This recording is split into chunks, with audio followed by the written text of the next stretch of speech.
Hello दोस्तों।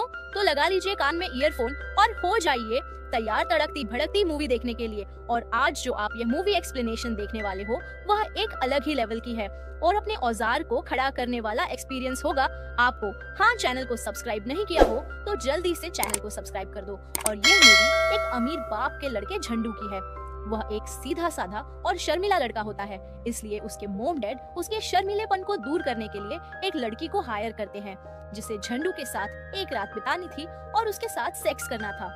तो दोस्तों, कहानी काफी मजेदार है। मूवी की स्टार्टिंग में हम सना नाम की लड़की को देखते हैं जो भागते हुए अपने घर से बाहर आती है क्योंकि आज उसकी गाड़ी को लेनी नाम का सरकारी कर्मचारी सीज करने के लिए आया होता है और वह सना का एक्स बॉयफ्रेंड होता है। दरअसल सना की मां ने मरने से पहले उनके घर पर लोन लिया था। लोन को चुकाने के लिए से सना रात में केब चलाती थी और दिन में बार में काम किया करती थी, लेकिन इस बार वो लोन की किस्त नहीं भर पाई थी। इसलिए लेनी उसकी गाड़ी ले जाने लगता है, लेकिन सना लेनी को मक्खन लगाने लगती है। तभी सना के घर से कच्छे में एक आदमी बाहर निकलता है जिसे लेनी देख लेता है तो सना बात को घुमाते हुए कहती है वो मेरे कजन का लड़का है। लेकिन तभी वो कच्छे पहनने वाला लड़का सना के पास आकर उसकी चूंची दबा देता है जिसे देखकर लेनी गुस्सा हो जाता है और वह सना की कार को लेकर चला जाता है। अब लेनी के पास कार नहीं थी, इसलिए वह अपने काम पर जाने के लिए पैदल ही निकल जाती है। तभी एक शॉप के बाहर उसे अपनी कार दिखाई देती है, इसलिए वह लेनी से छुपते हुए अपनी कार को छुड़ाकर ले जाने की कोशिश करती है। लेनी भी उसे देख लेता है, इसलिए वह कार को वापस टो कर लेता है। वही सना अपनी फ्रेंड मेडी और उसके हस्बैंड टॉम के पास जाती है और उन्हें अपनी प्रॉब्लम बताते हुए कहती है कि कार के बिना मैं अपना लोन कैसे चुकाऊंगा। वह रात को केब चलाया करती थी। तभी मेडी उसके लिए ओलेक्स पर एक पुरानी कार ढूंढती है, लेकिन वो सब कार उसकी औकात के बाहर थी। इसी बीच उन्हें एक एड दिखाई देता है जिसमें एक अमीर बाप को अपने 20 साल के लड़के के लिए उसी की उम्र की कोई गर्लफ्रेंड चाहिए थी और जो लड़की इस काम को करेगी उसे वो अमीर परिवार एक कार गिफ्ट करेगा। लेकिन टॉम सना से कहता है ये अमीर लोग अपने बेटे को किसी भी लड़की के साथ सुला सकते हैं। तो मेडी टॉम से कहती है हम लड़कियों को पैसों के लिए यह सब करना पड़ता है। लेकिन सना की उम्र तो 32 साल थी, लेकिन फिर भी ट्राई करने में उसका क्या जा रहा था, इसलिए वह बहुत सारा सफर करके बहुत मुश्किल से उस फैमिली के घर पहुंच जाती है और उस फैमिली से मिलती है जहां झंडू के डैड सना से कहते हैं हमारा बेटा बहुत ही सीधा है और वह घर से कभी बाहर नहीं निकलता और उसका कोई दोस्त भी नहीं है। वो लड़कियों से दूर रहता है, पार्टी में भी नहीं जाता है, हमें उसकी बहुत टेंशन होती है। वह सिर्फ अपना मोबाइल चलाता रहता है और अब वह कॉलेज जाने वाला है, पता नहीं वो वहाँ कैसे सब कुछ संभालेगा। वो लोग सना से उसकी उम्र पूछते हैं। सना उन्हें अपनी उम्र बताती है और साथ ही उन्हें कहती है उम्र से कोई फर्क नहीं पड़ता, मैं आपके बेटे को खुश कर दूंगी और उसे बहुत मजे दूंगी।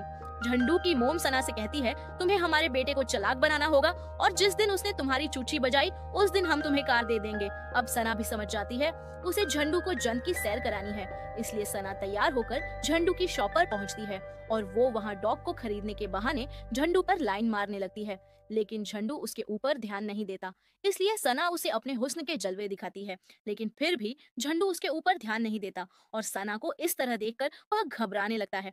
दोस्तों, यह झंडू तो सच में ही बहुत बड़ा झंडू निकला। वही झंडू वहां से जाने लगता है तो सना उसे कहती है आज वो उसे अपने साथ घर छोड़ देगी, लेकिन झंडू उसके साथ जाने के लिए तैयार नहीं था, इसलिए सना जबरदस्ती उसकी साइकिल को अपनी वैन में डाल देती है। इसलिए झंडू को सना के साथ जाना पड़ता है। वैन में सना झंडू से मजाक करते हुए कहती है वो उसे किडनैप करके ले जा रही है। ये कहते हुए सना झंडू का फोन भी उससे ले लेती है और गाड़ी को झंडू के घर के बजाय अपने घर की तरफ ले जाती है। तभी झंडू कार के अंदर खतरनाक हथियार देखता है। दरअसल ये कार सना के फ्रेंड टॉम की थी। उन हथियार को देखकर झंडू डरने लगता है और जैसे ही वो लोग सना के घर पहुंचते हैं तो झंडू गाड़ी से उतरकर सना के मुंह पे पर स्प्रे कर देता है, जिससे सना की आंखें जलने लगती है। गुस्से में सना उसे कहती है बेवकूफ के बच्चे, मैं तुम्हें किडनैप नहीं करना चाहती थी, मैं तो बस तुम्हारे साथ डेट पर जाना चाहती थी। सन्ना की बात सुनकर झंडू को अफसोस होता है और वह पेड़ों को पानी पिलाने वाले पाइप से सन्ना के मुंह पर पानी डालता है और साथ ही वह शाम को उसके साथ डेट पर जाने के लिए तैयार भी हो जाता है। अगले सीन में सन्ना को एक रेस्टोरेंट में देखते हैं जो झंडू का वेट कर रही थी। कुछ ही देर में झंडू भी वहां पहुंच जाता है, लेकिन उसे देखकर सभी लोग उसके ऊपर हंसने लगते हैं क्योंकि उसने सूट के साथ निकर पहन रखी थी। लेकिन सना उसकी ड्रेस की बहुत तारीफ करती है क्योंकि सना को अपनी चूची दबाने के लिए उसे पटाना था। वही सना वेटर को विस्की लाने के लिए कहती है, लेकिन झंडू शराब नहीं पीता था, इसलिए वो अपने लिए कोल्ड ड्रिंक्स लाने के लिए कहता है, लेकिन सना उसे कैंसिल करके उसके लिए भी विस्की ऑर्डर करती है और झंडू को ड्रिंक पिलाने लगती है। लेकिन तभी वहां सना का एक्स बॉयफ्रेंड आ जाता है और वो झंडू के सामने सना से कहता है, मेरी एंगेजमेंट हो गई है और मेरी वाइफ मेरे से बहुत प्यार भी करती है। और वो झंडू से कहता है, इसे बच के रहना, यह बहुत ही चालाक है, इसने मुझे भी ऐसे ही फंसाया था। ये सब बातें कहकर वो वहां से चला जाता है। वही सना झंडू को लेकर एक सुनसान बीच पर पहुंचती है जहां 8 बजे के बाद जाना मना था।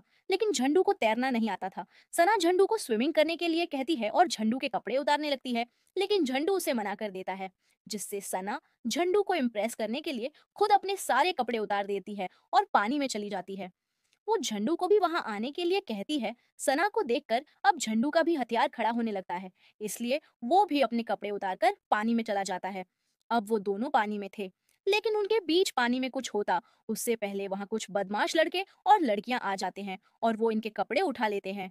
सना के मना करने के बाद भी जब वो लड़के उनके कपड़े वापस नहीं करते, तो सना पानी से नंगी ही बाहर आकर उन लड़कों की अच्छे से धुलाई